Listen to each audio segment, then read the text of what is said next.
Hi, welcome in on another episode of the Outside the Lines podcast. Today, we are going to recap a hell of a Cyclone weekend.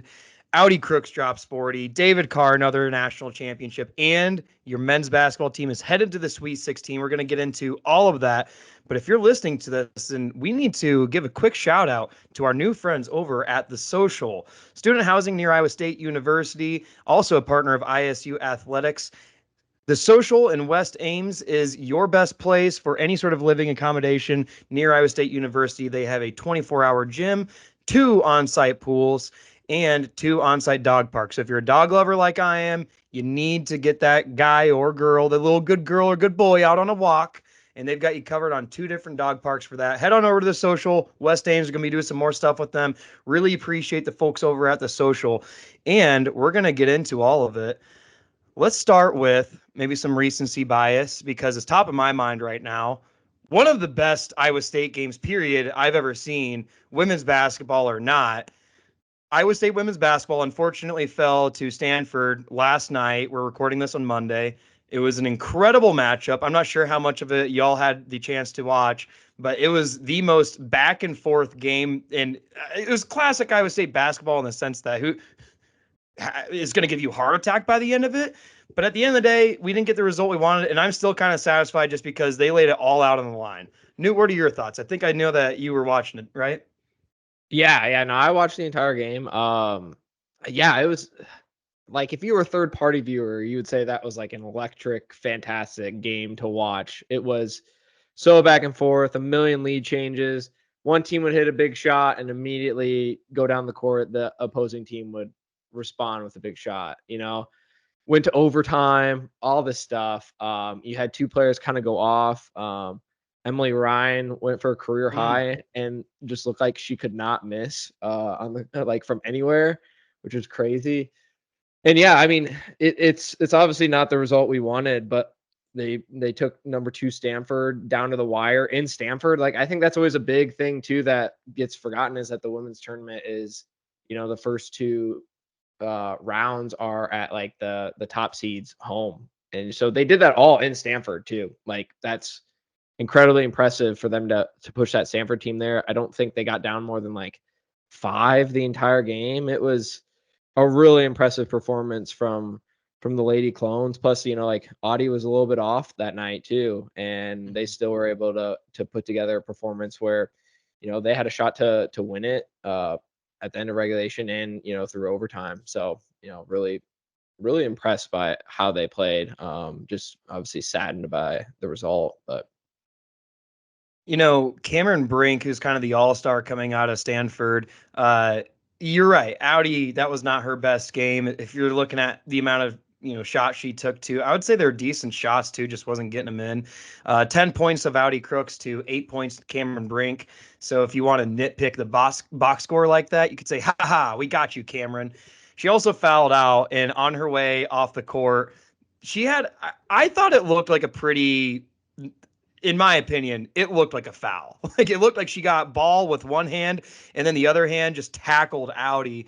But a lot of people thought the call was contentious, and on her way out, as Cyclone fans are chanting left, right, left, she turns to, I think it was the Iowa State bench team and dropped I an think FU. it was the ref. It was near the bench, but you can see like the ref kind of like walking like kind of clears as she's going, so it would almost be like you're kind of talking to the ref as they go by, I think. I honestly love it. Like, I love all of the animosity that is building up with women's sports. Like, give me all the Angel Reese hate. Give me all the Caitlin Clark hate. Give me all the Audi Crooks hate. This is literally how you build the fan base, because if you truly want, like, your team to beat the other team, there's a little bit of growing animosity. So, yeah, I was all for Cameron Brinks giving a little bit of an FU to the refs. I mean, this is a growing sport. It's literally outperforming on a ratings perspective March Madness on the men's side of basketball. So I love it. It's not one of those things that we're talking about because we feel like we have to. Women's basketball is here to stay, and more than anything, Audi Crooks. Oh my gosh. Craig, did you get a chance to maybe watch some of the highlights that Audi put on? I think it was Friday night's matchup when she dropped 40. Oh, I watched both. I was, I normally support women's basketball. Obviously, I watch it way more when it's closer to tournament time. But I always check in and I watch that game. It was insane. The way she demanded the paint when she dropped 40. I mean, it was just. I mean, she was bruising everybody. They couldn't get around her. They couldn't stop her. I mean, it was just a dominant performance just watching. In that Stanford game, like Newt said, I mean, he pretty much hit it, just covered everything. But I think it's very hard, and coming from an athlete perspective, when you drop 40, when you drop 30, when everything goes in that next game, it's weird because, like you said, she took great shots. She was around the bat. They just didn't fall. She had some that rolled off the rim, and it was like, how did you miss? And I think it's just that it's weird. It's like a natural, like, okay, there it is. And it's like, oh, maybe you did it wrong, or you know what I'm saying? But also, too, what I noticed, she wasn't using her body as much with Cameron Brink, and I think she underestimated how tall and long Cameron Brink was because she stayed down. She was getting those hits from Audi in the chest. She was dropping her hands a little bit, but when you get bumped by Audi, I mean, I drop my hands too. You know what I mean? So I thought she was fouling more in the beginning of the game, and they weren't saying anything. So maybe it frustrated her. She was trying to throw it off the glass a little higher to maybe calibrate for the height of Cameron Brink a little bit, and maybe that's what threw it off. But like you said, it was a battle. I mean, as a freshman, Cameron Brink's going to be the number 2 pick in the draft this next month, and you just went toe-to-toe, shut her down, frustrated her, almost beat number 2 Stanford. I mean, if I'm Audi, I'm sitting there like, hey, can't wait till next year. Absolutely. Gosh, I gotta say this because I know Audi didn't have her best showing last night. So, to brag about one play, maybe it's a little cheap, but I don't care. There was this one play, and I think it's hilarious because Cameron Brink has a New Balance sponsorship, but Audi literally just bulldozed her, like took her off balance as much as possible and got an easy layup. I don't know. Just sometimes you got to embrace the irony of those situations. Like you might need some shoes outside of New Balance if those aren't even going to keep your balance. But I regress. So with Audi, she went from a highly efficient game on Friday, if I remember, is 18 of 20. Someone can correct me on those stats, to a fairly inefficient game against Stanford. And like you said, I think that happens sometimes. Like you said, just kind of gauging that extra couple inches you have to, get the ball up to literally not get your shit blocked every single time. Like, I'm a short guy. I know how that works. And it's so much tougher because you're not usually practicing that type of arch on your shot. Again, Newt talked about Emily Ryan. Holy shit, 36 points. And the best part was she wasn't just like catch and shoot. She was dribbling around all of half court, getting her own shot. And even times where it felt like, I don't even want to say it's forced, but you wouldn't even expect her to create her own shot on a certain possession. She'd still get it, create her own open shot, and make it every time. It was unstoppable. It was incredible. She really ran or was most of the offense all night, and she already, I mean, she plays point guard wonderfully and is a huge initiator of the offense. But it seemed like with kind of how Crooks was playing down low, it was like we kind of gotta go somewhere else. Or they kept going Audi down low, but it wasn't really working the best either. So I mean, Emily really just was like a huge, just like you said, it was hitting shots. It was also driving, kicking, penetrating.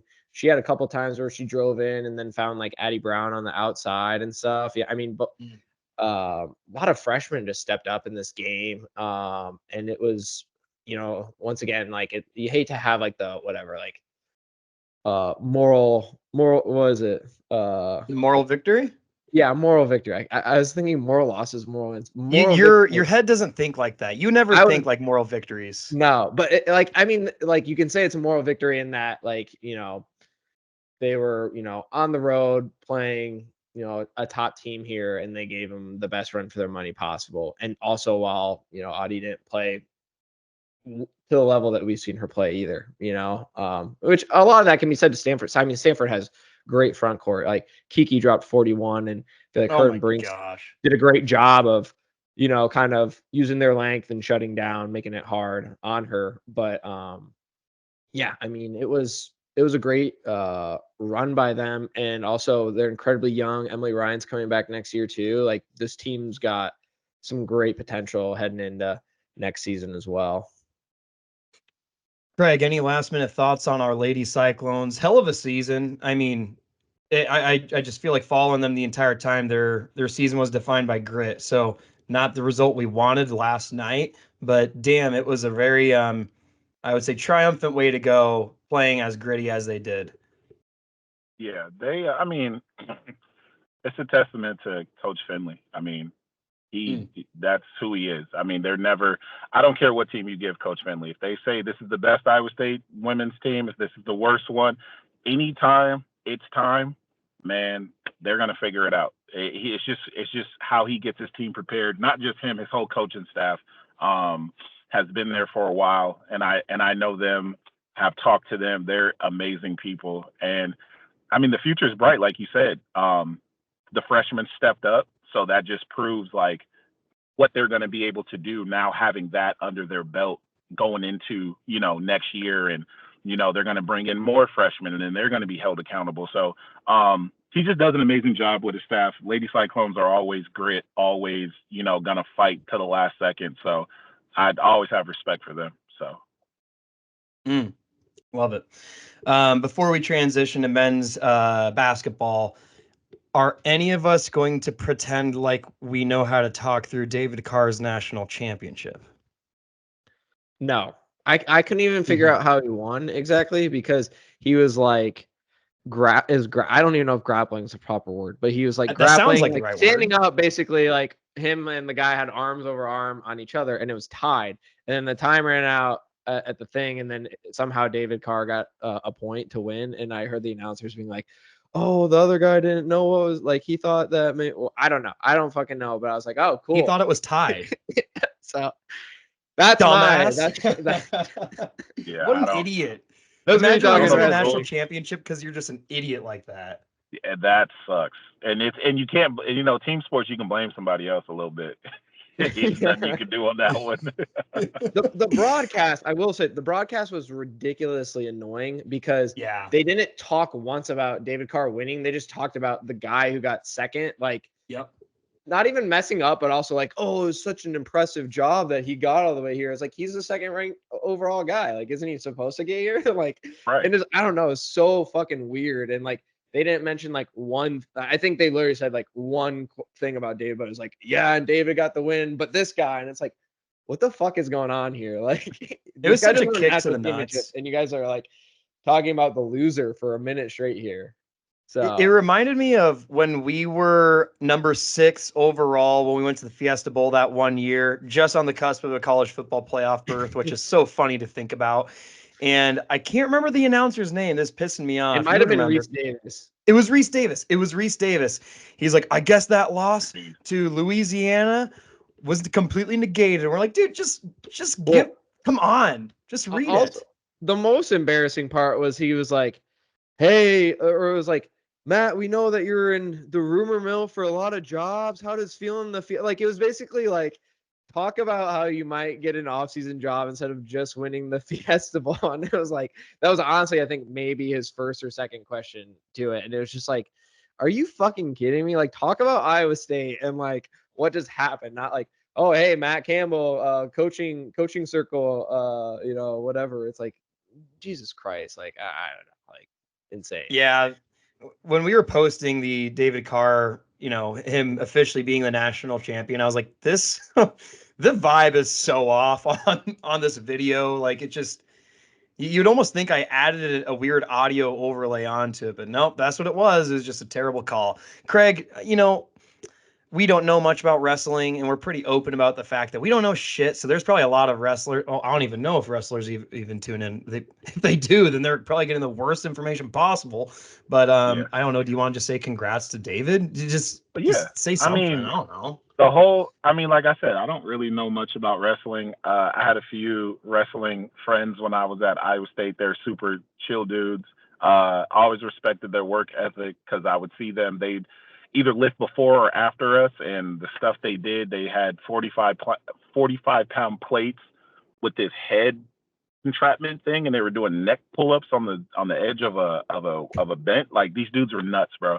But wrestling's huge out there, and like I said, I don't get it. I don't know how you get a point. I don't understand. But the fact that David Carr's dad was a legend, and then your son becomes as good or better, however people want to talk about it, you don't get that. You know what I'm saying? You don't get a Michael Jordan and his son is just as good or better. You don't get a LeBron, his son is good or just, you know what I'm saying? Just so the storyline of it, of him, and then, I think it's awesome. And I mean, he did amazing things. So, hey, Iowa State wrestling in general, Iowa, Penn State, all that, man, them dudes, it's always the same greatness, USA teams, medals, undefeated.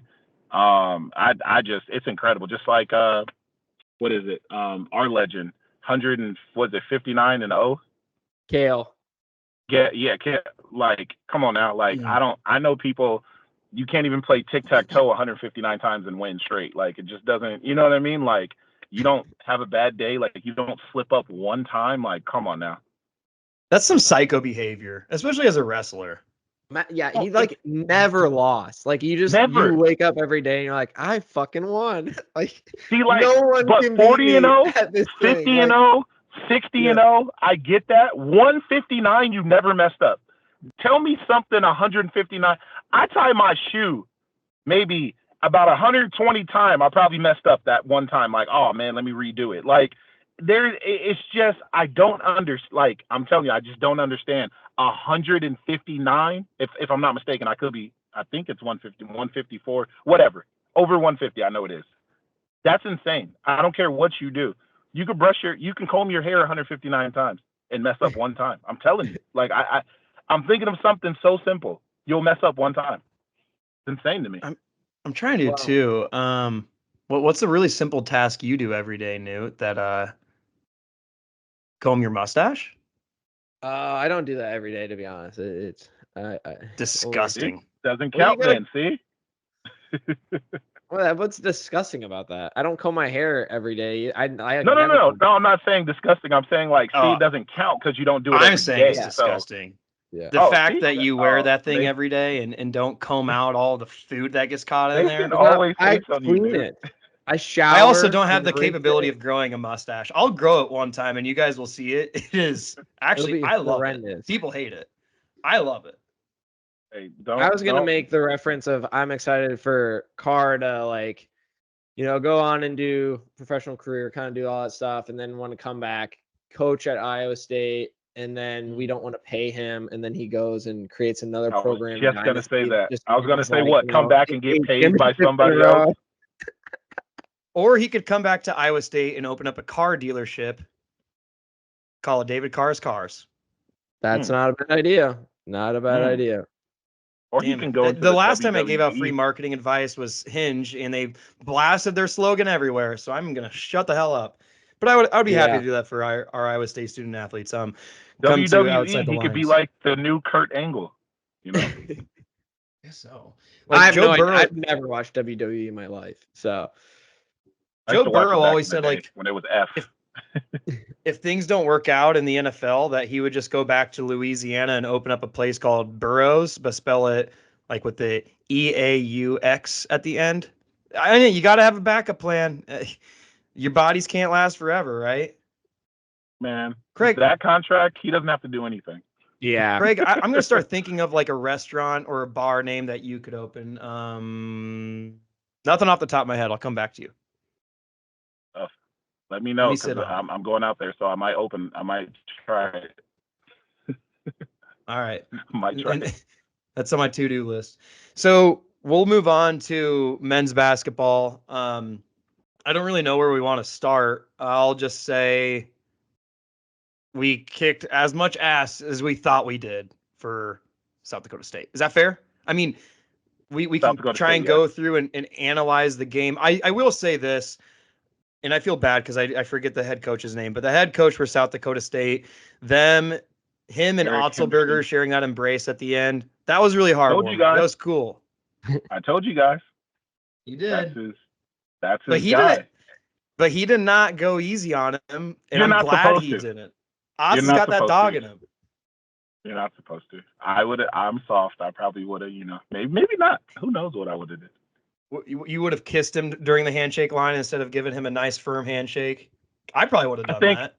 I think that I knew exactly what it was going to be. It was the hug, and I know it's the head coach is Eric Henderson. I know, and we call him Hendo. I know Hendo's voice. I know his, I could almost guess exactly what he said to TJ.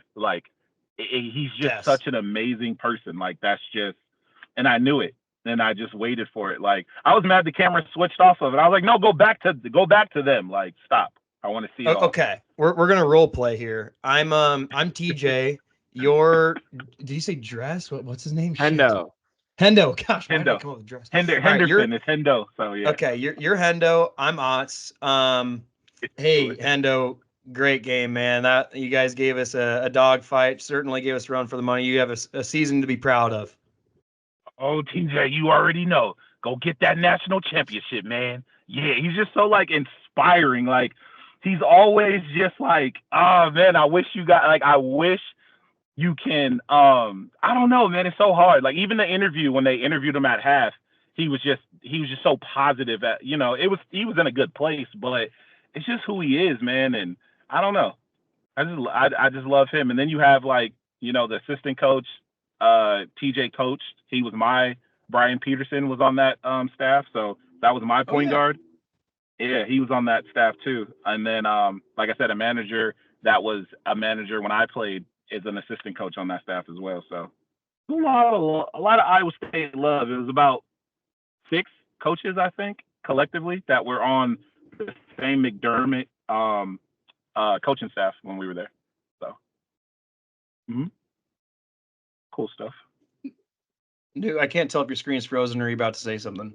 No, I'm just nodding, chilling, chilling, grilling. No, I thought there was it was obviously a nice game. I think we kind of kept them in it a little bit longer than I would have liked. But they were also feisty. They were kind of fighting back. We got off to the best start ever. I was like, oh fuck, we're winning by 40 tonight. The boys have showed up. And then got a little cold, and South Dakota State started hitting some shots too. But then coming out of half, I think we really just kind of set the tone and got back out to expanded the lead to double digits. And guys were hitting shots, playing some great defense as expected. Milan had an amazing game, leading scorer, doing great there. And yeah, it was a nice cruise to victory there game. So unlike the Washington State game, which had me antsy for a good majority of it. So, but the Washington State game was also sick because it was one of those games where we weren't finding a whole lot of open shots, or more than anything, we just weren't putting them in. We had open shots. Yeah, that's kind of why I needed to correct myself. They weren't going in the first half. That bad of a first half, and we're tied at halftime. That to me was okay, well, we're winning this. If we played that bad of a first half and it's tied 27-27. There's no way in hell we're going to come out the second half even more flat than we did. So I would almost say that was a very poetic Iowa State win. It wasn't pretty, but that's Iowa State nowadays. It's not a pretty type of a gameplay. It's very gritty. Shout out women's basketball. Same thing with odds. I got big Pitt PTSD during that game early on. We couldn't. I think we had 8 points through 12 minutes in the first half. I was like, holy shit, this is so embarrassing. People are making fun of Virginia and Colorado State for scoring 12, 14 points. I'm like, we're about to get that same fucking treatment here. This is going to be rough. People are going to be like, how the hell are people saying Iowa State's going to do whatever when they can only score barely double-digit points in their game? But the fact that we can win that way, though. I think, yeah, I mean, obviously the second half was fantastic, but you can't tell me like going into half that you felt incredibly confident knowing like the same shit happened to Pitt last year. And like we ended up coming out just as flat in that second half. And it was just ugly. I mean, Washington State played some great defense too. Like their length definitely bothered us. I did not know, but they are like, they had the highest average length of any starting team in Division One, which was crazy. They had a guy who also had a 7'8" wingspan, which is absurd to have that kind of a wingspan. But yeah, I mean, it was nice to see them to wake up, but like, I mean, Milan really struggled this game. He had a lot of open looks and kind of really didn't get going till like the absolute end of the game. Lipsey was kind of the only solid rock throughout the game. Keshon Gilbert was kind of in spurts of doing a lot, doing too much, doing just enough. And honestly, I wanted to give my biggest shout out was Hason Ward. Like seriously, he deserved all the flowers here because like early on when nothing was going, like that first like whatever minutes, he looked like the only person who wanted the ball. Like he was ripping down boards. He had energy. He was being aggressive, and he was setting so many great screens and all this kind of shit. Like really small things that obviously don't go in the box score, but like the way he was setting up screens for like Lipsey and those guys later on was, you know, a big reason why our offense was able to get back into things and get going. And I just wanted to give a big shout out to Ward because, you know, I think he was a really key component to this victory. So he is every point guard's dream big man. You can just throw up a lob. It doesn't matter how accurate the pass is. He's going to catch it anywhere and slam it home. I counted 6 dunks against SDSU. I'm wrong. Apparently it was only 5. I'm pretty sure every single point he had against SDSU was a dunk. I don't think he even shot a free throw. So as it should be.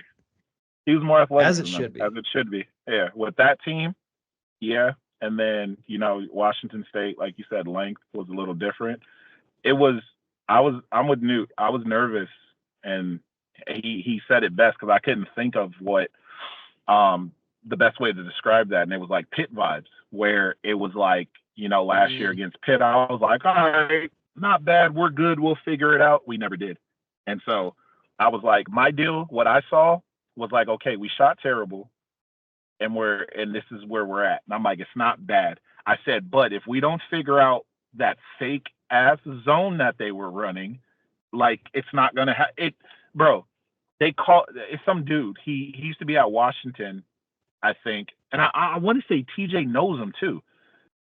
Maybe when TJ was at Washington, I'm not 100% sure. Don't quote me on it. But he's famous for this thing he calls like a scramble or scrums defense or something like that, where it shows zone, but it's not zone at all. Like there's literally no rules of zone, but it confuses you because they pass people off a little bit. I'm gonna get real basketball for some reason because I was yelling at my TV. They pass people off in kind of like a zone, but certain movements like a middle pick and roll at the top, they end up going man. And I'm like, how are you guys not figuring this out? Like, just run your man offense. Just run it until the end. You'll get what you need. We were too impatient. And like you're talking about Keshon Gilbert, Keshon is normally a, you know, look for contact, finish at the rim. Well, the length was bothering him. So what he did was in the second half, he started pump faking, got him up a little bit off the ground, you know, but then he had to keep switching it up. And I'm like, stop looking for contact, switch it up, look for contact, just finish, pump fake. You have to put them on their toes. I just felt it took us so long to finally figure out what they were doing. And once we figured it out, we destroyed them. Like it wasn't even a game anymore. And I'm just like, and Milo was killing me because he is the X factor. Like when I played, being able to shoot, you could not run zone against me. Like being on a team, even in my career, when they ran zone, oh, my face lit up. I was like, it's time to get money. It's the easiest thing for a shooter. He wanted to stay out on the wing. I'm like, you're 6'8", go in the middle, catch the ball, look, give a little, and just shoot it. It's a layup. It's what you do. Your shot, you know, I don't say a lot of people can shoot better than me. I really think he can shoot better than me. Like, it's beautiful. Like, I love it, you know? That is a huge statement by you. That's big of you to admit. I don't even know I'm if just that's honest, right, man. but it's big of you to say that. It's hard, but he's a freshman too. So that too, he definitely, in my mind, he could be better than me as a freshman because I know what that is as a freshman. It's hard. You have a bunch of seniors. You kind of don't know your role. He's not that type. He's not like a, Omaha where you come in and as a freshman, you probably could take this whole thing over. You know what I'm saying? He came in as like, I'm a good player. This is our team. I'm going to do the, no, fuck all of that. Go get a bucket, bro. Like, the kid can average 16 to 20 points. I'm telling you, with that jump shot, he can. He just doesn't know it yet. And that's where I'm excited to see his growth is because, but that's this day and age college basketball. It's not numbers anymore because, not to get off track, but we talked about it. Women's basketball is getting better because they know, like, if you say women's basketball, people can name about 5 girls now. College basketball, people can't name 5 guys. Yeah. One of them is going to be LeBron James' son. That doesn't count. He's not doing that good. When I played, you knew who the top guys were. It was, you went down the list. Yeah, Johnny wouldn't be a starter on this Iowa State team. And honestly, I don't even know if you get much play time at all. Yeah, probably not. Now. You better be able to play defense. Man. That's all that matters. Yeah, very true. It's all that matters. But no, like you said, it was great. It was we figured it out. I love the fact that we can do that. Because I think we're a little past the Pitt vibes. I think, TJ learned from that. And this team is always going to come down to the wire. And if a team can't, get gritty like, even Houston, think about it. They were gritty last game too. And it showed, like that's who they are. I think we have a little bit of that in us, but it's always going to be our offense. If we can't score the ball, it's a wrap for us. Yeah. I was going to say one thing about the contact in Gilbert, like him switching to the pump fake as soon as he brought that out was great. But the thing is that the rest weren't calling shit. Like just blind. It felt like they were blindfolded. I mean, like we were running the trap, at the top of the key and stuff. And their guys were fucking tap dancing to get around the shit. And then if like, I'm not exaggerating, like every time a Washington State player drove with the ball, their arm was literally out the entire way. And it's like, what the fuck are you supposed to do here? And then it was ridiculous. Like some of the highlights you could see, they were like it was the Wells guy or whatever. It was bad. Like, it was inconsistent from the refs. It was the traps they call fouls, but going to the basket, but traps they called fouls and then going to the basket, it was like free fall. And I think that kind of rubbed us the wrong way because we're used to either don't call it or call it. And I think it was that in between. And I think maybe that's where Keshon was a little nervous trying to get contact. Are they going to call it? Do I not do it? And I can understand that. And then Newt, sorry not to keep going, but like you said, or no, I think Mason said it. Like Lipsey was our like main scorer, go-to guy, step back threes. I love Lipsey. If he's our scorer, I'm scared. He's not supposed to be.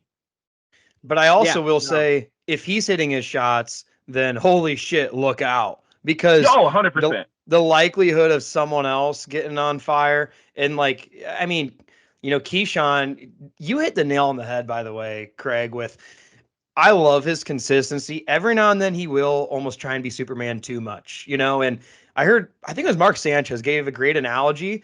You need to learn when to be Clark Kent versus Superman, because if you're Superman all the time, the people just know that they need to feed you kryptonite and boom, you're dead. There's a weird analogy, but it does show like you need to run the play. You need to have fundamentals and know when to put on the superhero cape. And it did feel like the first half he was just trying a little too hard to make everything work, and it looked a little sporadic. But at the same time, you've got to have a guy like Keshon Gilbert, especially when our team is more defensive heavy, because sometimes you'll go through those rifts and waves of no one really wants to shoot the ball. I didn't really get that vibe this weekend as much. Like Pitt last year. Early in the Washington State, it didn't look like anyone won the ball. That's like true. Even Lipsey, like Pitt last year was absolutely that. No one wanted to even touch the ball. Yeah. In Washington State, we kind of started to find our rhythm. That scares me to see that, because we have to play potentially UConn to go to a Final Four or whatever. And there's not a scarier fucking team out there right now than UConn. Like, just offensively, they are a well-oiled goddamn machine. And so it's like, if we're coming out a little scared because Washington State is showing their length and kind of doing some shit right now, and we're not hitting shots, and we're kind of like, fuck, then it's like, what's going to happen if we face some adversity against a team like UConn, where it's like, you got to be locked in, like, because you could play 40 minutes of your best basketball, and they could probably play like 35 minutes of their best basketball and still beat us, truthfully, because 100%. they are the best team, Last, I also wanted to mention, like, Curtis Jones needs a big shout out because he was like just Mr. Consistent. He was like, all right, I'll come off the bench, I'll make a couple threes and keep us in this one. And he is just very good at that role. And it's a fantastic person to have on our team, just like some instant offense, give some guys some breaks. And just, he's a bucket. His paint floater is getting a lot better too. He's been now like pumping on the three and driving in and putting a little floater up right in front of the free throw line. So, got also. I wish we had him longer. I wish we had him longer. He's coming back next year. What? Yeah, he's using his COVID year of eligibility. We only lose, was it Ward, Jones, and King? Yeah. Because I think Robert Jones. But they got bigs. Robert Jones. Yeah, they got bigs that are sitting down right now that are ready to fill in. I don't know how you replace Big Rob Energy. He's one of my favorite guys in a long time. That it's not my typical favorite because me, I'm a scorer. I like somebody that can score.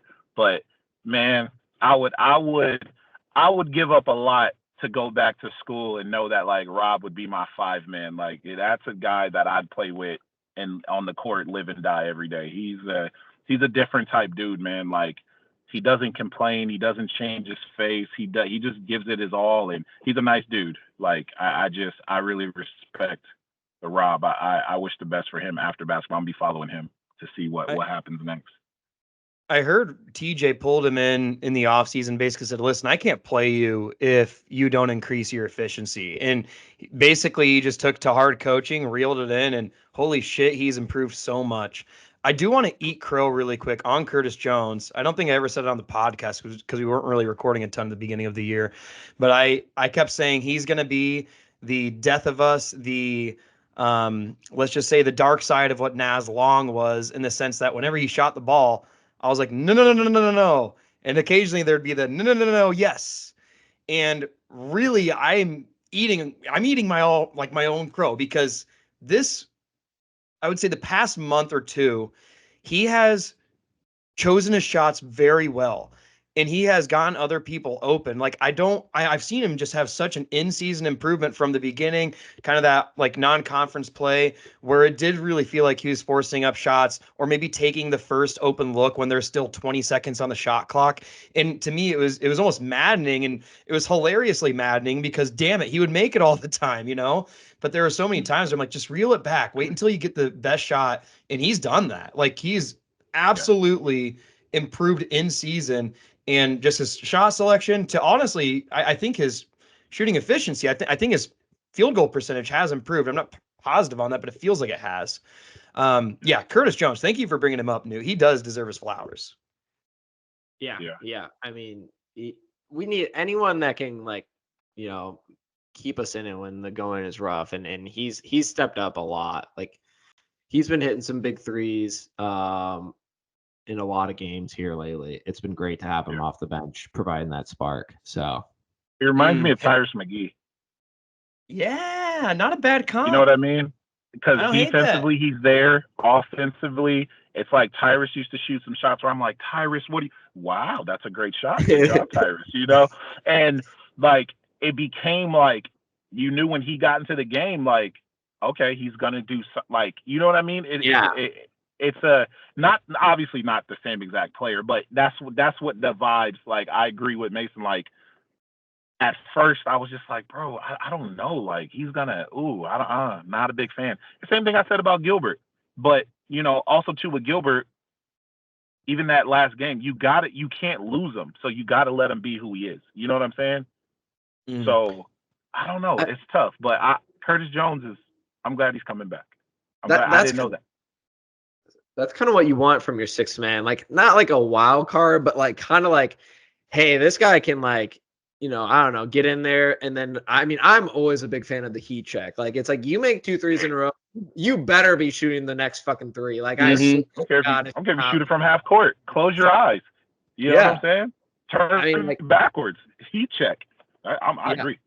When I played point guard, if I like, it's whatever. It's my experience playing point guard. But it's like if someone gets a couple shots in a row, I would like run the offense and be like, no, you got to put up the next fucking shot, because like there is such a thing as being in the zone in basketball. Because like we've all probably gotten into it at some point in our life, whether it's playing intramural basketball or whatever. But like I can remember pulling up and like making a couple threes in a row and like being like, hey, I'm just gonna keep shooting this miss, because like can't get mad at someone for doing that. So if you get mad for somebody doing that, something's wrong with you. Because I don't care.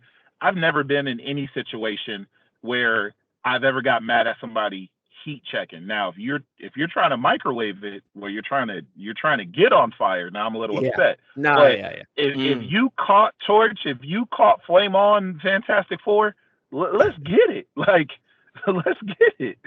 Release the superpower. Speaking of, you know what I mean? Being on fire. So Tamin Lipsey was doing step back threes. That's been new. Superpower unlocked. Awesome.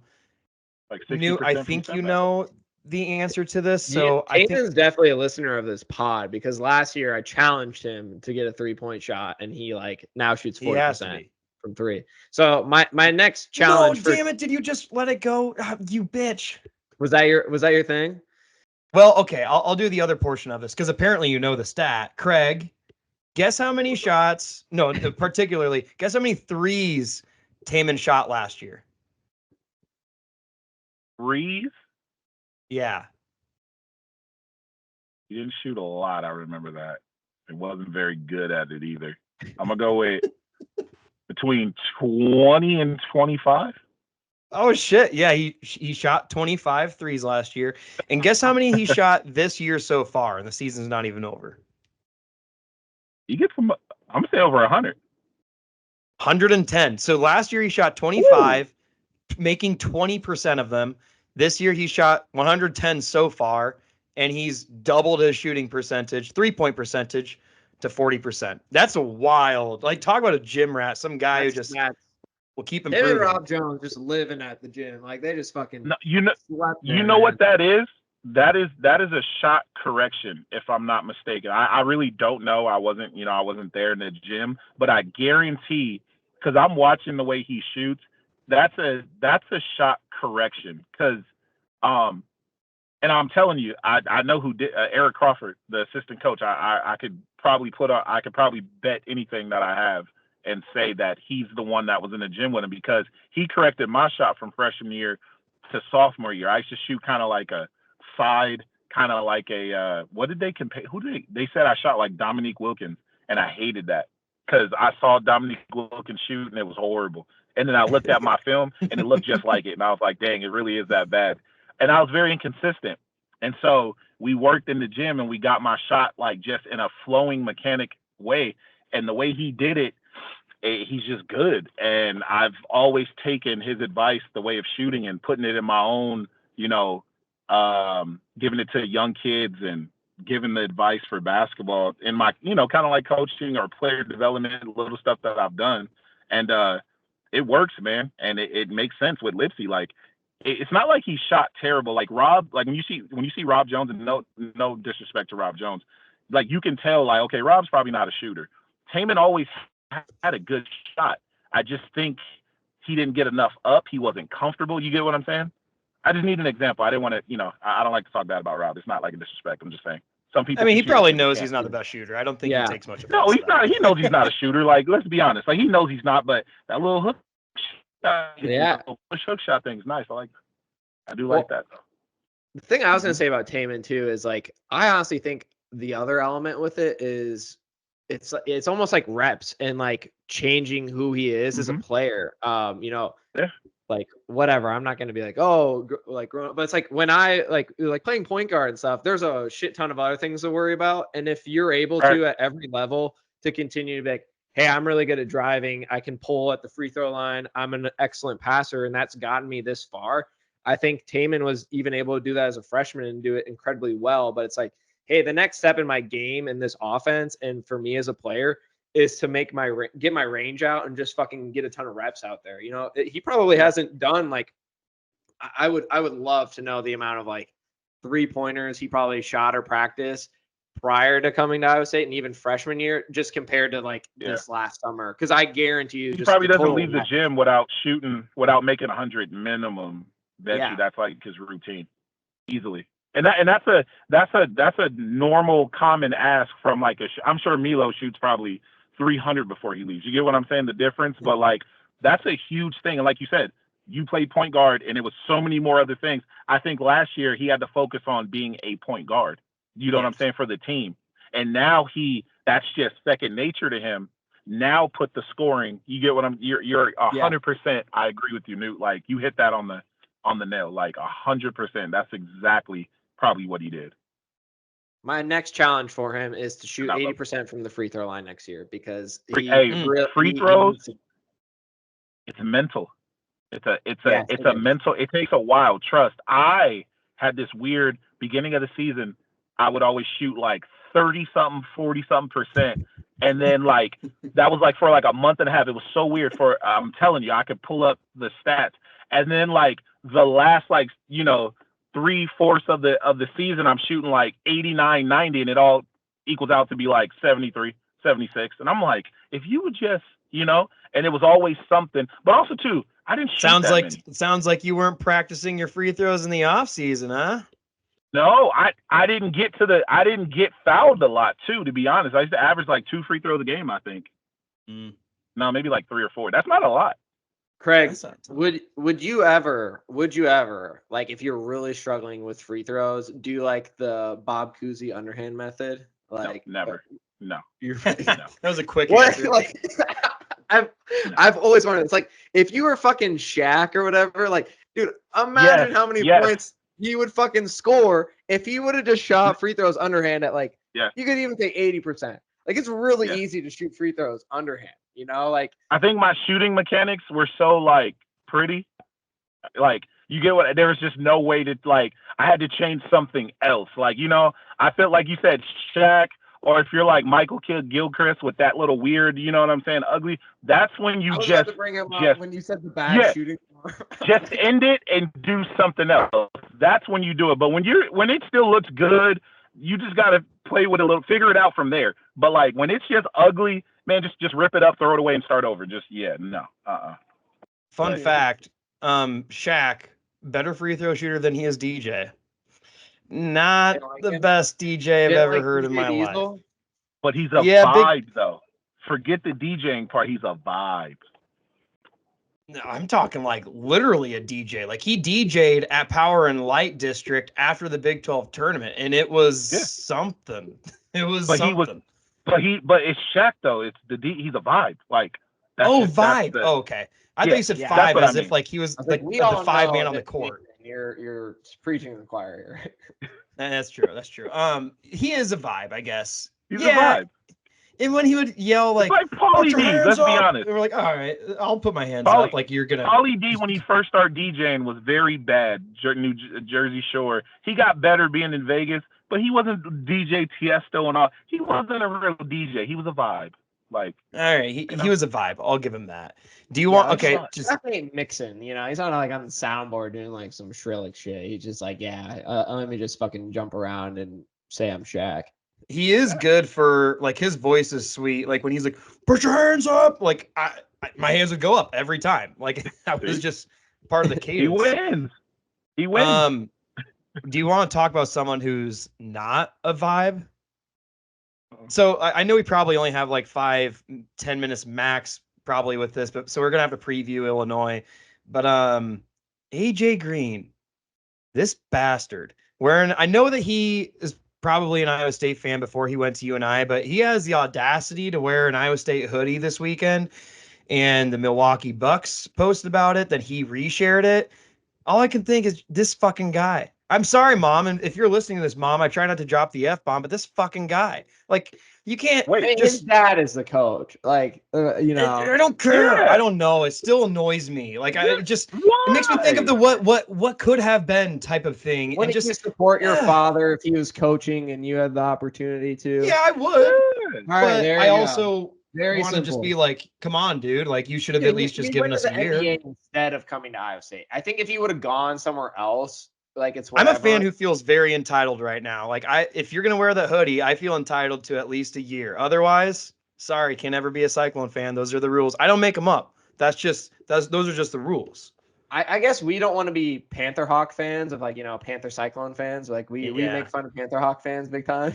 But I guess he's being a Panther Clones fan. But I mean, he has the right to. But do you remember that like 2-month period where like we might have Brockington, Tyrese Hunter, and AJ Green all on this team next year, and then we had none of that?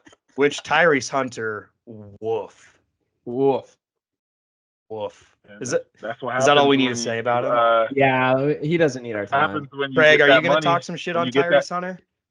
I don't know the kid, but my deal is when you say it's not about the money, you get the money. You're in Austin, you think, oh, I'm in Texas, and you kind of don't perform. It kind of makes sense.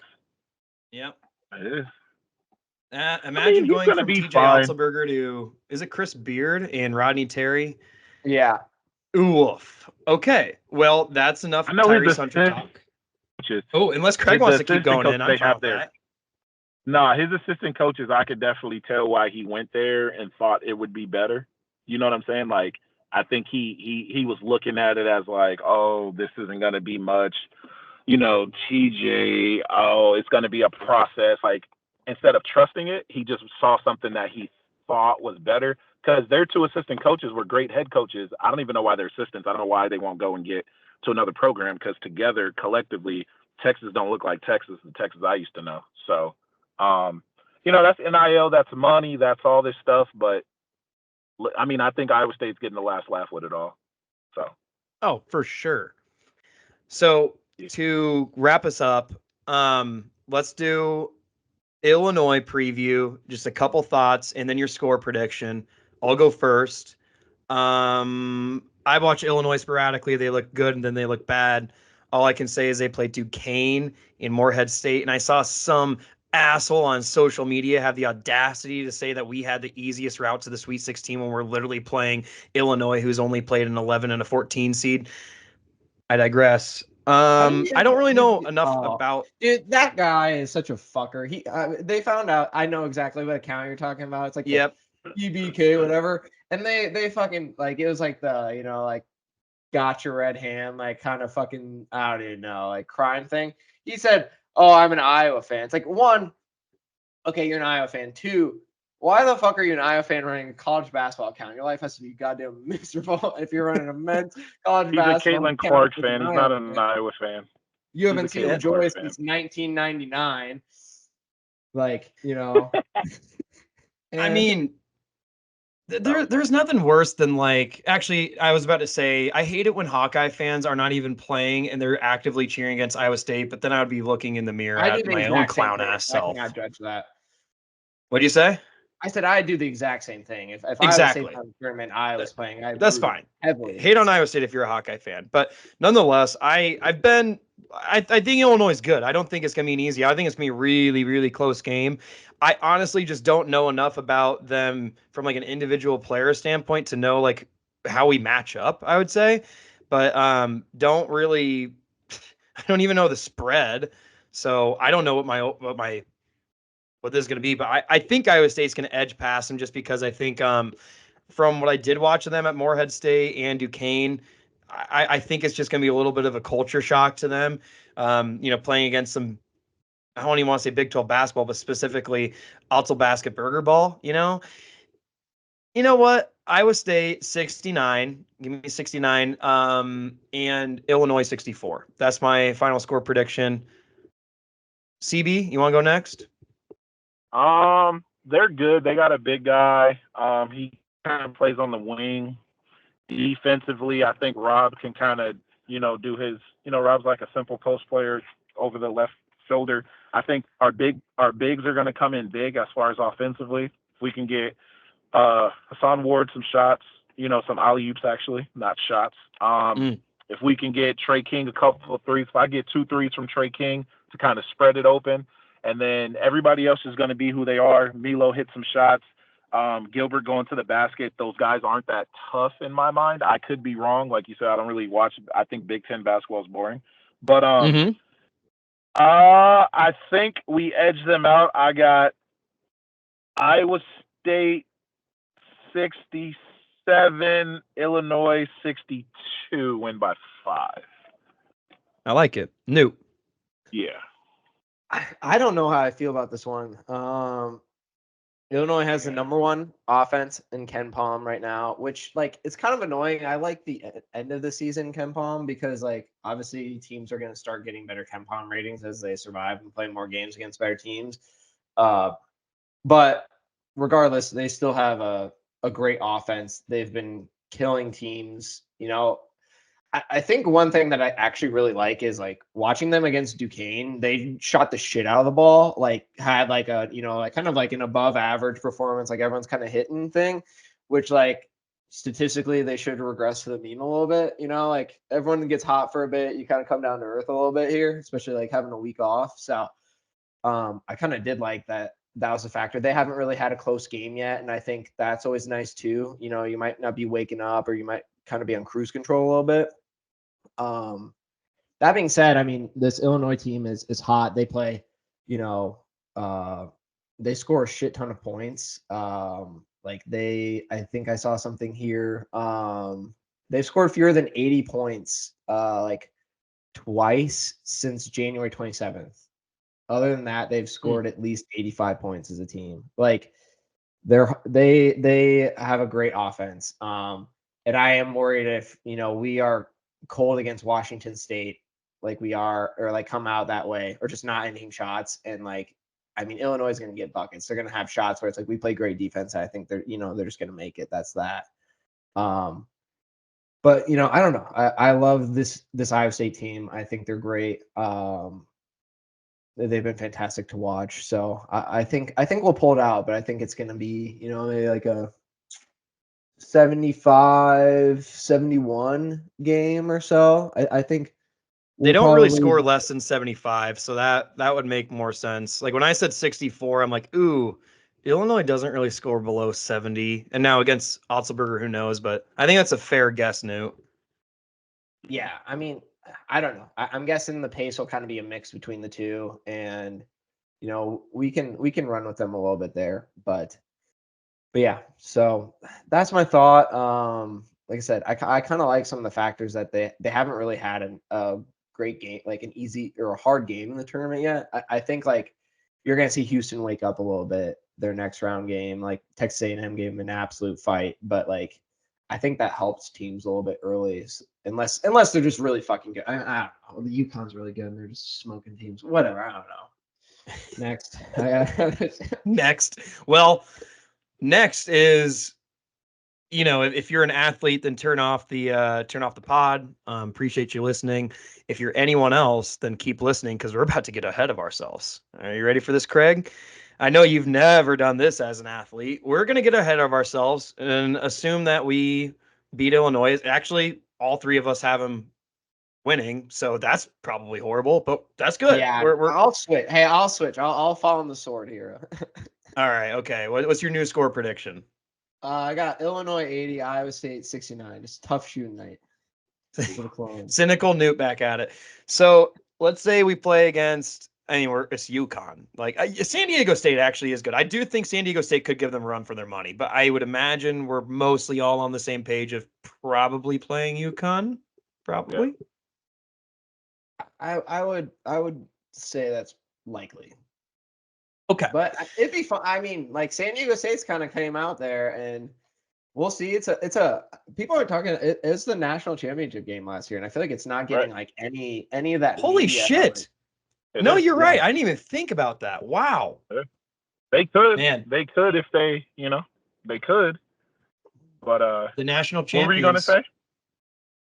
I was just gonna say. I don't know if I was gonna say, but assuming we're playing UConn or San Diego State, I guess who's your predictor? Mine's UConn, and my preview on it is damn it. That's my preview. Damn it. Because honestly, UConn is the team where I don't see a hole. Even when St. John's played them close, St. John's had to score 90 points to still lose by 5. And when Creighton beat them earlier, I don't know the stats. I don't have them in front of me. Creighton hit every damn shot that was in front of them. So yeah, when I see we're playing UConn, I just think, damn it. Like we can win, but it is going to be one of those games where we have got to be hot. And you can't really force feed people to shoot 70% from behind the arc. So damn it. But I do think that we would be the toughest defensive team that UConn would play against. Otzelberger, I'm sure, would probably have something up his sleeve, but it's not one of those games where you can just have a bad half like we did against Washington State and still win. You've got to have a damn near picture perfect game to beat these guys. I think that we're capable of doing it. I really do believe that we are capable of beating anyone in this country, and I think we can beat them all noticeably and look like the better team out of any game. UConn is the only one where I'm like, holy shit. That's a tough matchup. So my score prediction is, damn it. That's my score prediction. Newt, CB, who wants to go next? I mean, you guys know how I feel about UConn. This team is incredibly battle tested. Like they actually lost to Kansas. We beat Kansas, fun fact. But they played Gonzaga this year. They played North Carolina. They've beaten everyone in the Big East at least once. They did get smoked by Creighton, which is wild. They beat Marquette by 28. That's insane. So like this team is, and I think they're kind of a wagon right now. They're playing great basketball. Just look really good.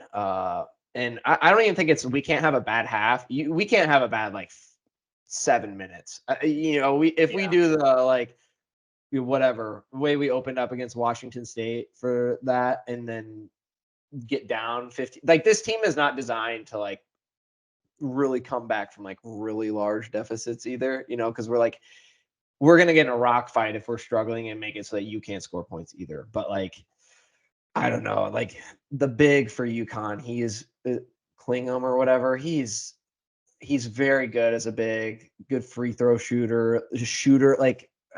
Rob Jones is going to struggle guarding that, man. He's got to get out on the perimeter and shit. I feel like it's going to be almost have to have Hason Ward. I don't know. But I hate this matchup. UConn's really fucking good. They're 10-point favorite against San Diego State here in this upcoming game. And they're probably going to cover. Yeah, and they get a home game. That's the other thing is they're playing in Boston. That crowd will be 70% UConn for I don't know. It'll and I think if they play us or Illinois, it'd be an 80 to 85%. I love Cyclone Nation. I'm not trying to hate on that at all. But that's a really hard trip to make. And to get out there. And it's not we have a ton of alumni that live in the Cape Cod area, Northeast. So yeah. Craig, how are you feeling about, I guess maybe San Diego State, but probably UConn? If it's San Diego State, I would be a little more excited just for the fact that San Diego State, I think we match up a little better with them. UConn doesn't really have holes. They do, but we don't have that player. We don't have that type of player. So they lost to Kansas when Kansas had the wing guy. That dude's capable of, by himself being that X factor that you have to worry about. The one that didn't play in the tournament. What's his name? McCullough? No. McCullers. Yeah, for Kansas. Mm-hmm. Yeah, McCullough. Yeah. So that's how I feel about that. We just don't have. We need that against UConn when it comes down to it defensively. I think we can shock them. We can hold them.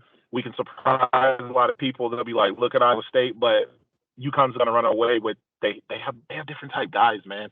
I would rather San Diego State, but I just don't Creighton beat them. Like you said, Creighton hit every shot, but I watched that Creighton game.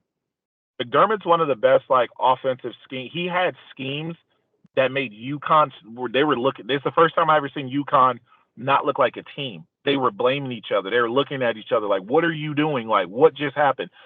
He like McDermott brought out all the trick plays, and it's crazy because when I watched the game, I was calling the plays out. He was still using the plays when I played. I knew exactly what was coming, and I laughed because I was like, "Oh!" And there's this play. It's a 5 call. It's like a 2 big high, pass to the big on the high, kick it, and it's going to be a diagonal screen on the top for a post up. They got the post up for Colt Brink. What's this guy's name? The big for Creighton. I like him. Colt Brenner, or whatever it is, something like that. Yeah, that's a weird one. The big for Creighton. He got on the block, scored. He called it again, and he did this sign, and I was like, oh, that means comeback. So what's going to happen is he's going to get that screen halfway through the lane. He's going to spin around. They're going to throw it back and throw it deep, like right inside. They jumped the screen. He turned around wide open. They're staring at each other. And I'm sitting there like, I'm calling this stuff out. He was playing mind games with them, and that's how they won. I don't think we have the players to do that. And it's nothing against Iowa State. We're just a different type of team. And this is the worst matchup that we can have unless we're shooting the ball well. Then I think UConn just falls apart because our defense is going to kill them. There's no one-on-one in the post. They can't handle the double team. But if we're doing all that and we can't score, it doesn't matter. So I don't like the matchup. I don't. I think we beat Illinois. I just don't think it has to be a great, like, it has to be our best offensive game, like the start of Washington, but it can't fall off like it did. It has to stay like that start and then still be at like 80% of that. And then we could beat UConn by like 5-10. But that's very hard to say that that's going to happen. So it's just not a good matchup. We got fucked over when the committee on the side that we had, like, we shouldn't face UConn until the Final Four. You know what I mean? Or championship. Like, they could have did us a better solid, but, you know, they'd rather North Carolina over us. You know, they'd rather a bigger name than us instead of what we did. So, but we'll fight. I don't care. We'll fight, and I'll still think we'll win the game. But, you know, just me personally, I just don't think it's the best matchup for us. So give me a score prediction, assuming it is UConn. New and I don't know if I gave mine. Mine would be, like, off the top of my head, 88-79 UConn. Wow. Oh, it feels gross to say. I I'm think gonna go ahead. I got like 75-60 UConn. Yeah, that I was going that. I was gonna go like defense wasn't gonna really was gonna get them. UConn still scores like 74, but we have like 56. Like, we just can't score. Like, that's the like, damn, I kind of knew. I don't wish it on us, but I just feel like it could happen. But then on a different note, I could see a 79-73. Like, we had it. They hit a couple. We missed some free throws because we're not the best free throw shooting team, and it was just a little too. We could have hit a couple more shots. I could see that as our best possibility, I guess. I don't know. It sounds it's terrible. I can't even make this up. It sounds like I'm just like, sick. Yeah, I mean, I think the thing with UConn too is, like, I don't know. I watched them play the Big East championship game in person, and them and Marquette neither could make a shot. Like, in the first half, it was embarrassing. Like, everyone was just like sarcastically cheering when the ball went in because it was so bad early on. And they still dusted them by like 16. Like, it was just like they like flipped the switch of like, all right, or like it was kind of like, you know, and like a fucking like tiger plays with its food a little bit, you know. It's like, okay, like, you know, we got this golden eagle chilling here, and like we're kind of I'm not feeling it right now. And then it's like, all right, they're different, you know, and I'm gonna move on. And it just, like, I don't know, like, and obviously they've been beaten. It's not like they're this whatever, and anyone can get beat, and especially with Iowa State's defense, it's just.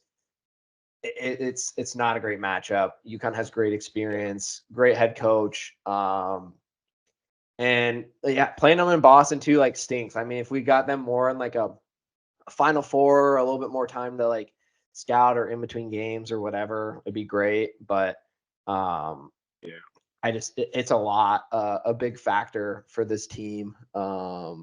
And, you know, it's Can I give one spin zone? spin it.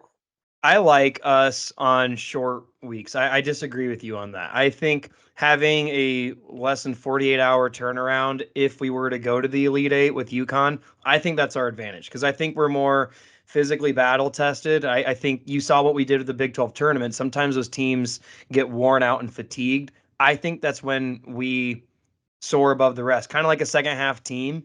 We're well conditioned and just tough ass players. So I think that could play in our benefit. Just to throw it out there. And maybe I'm just trying to No, I hear what sprinkle you're a little saying. bit of that glass half full approach there, you know?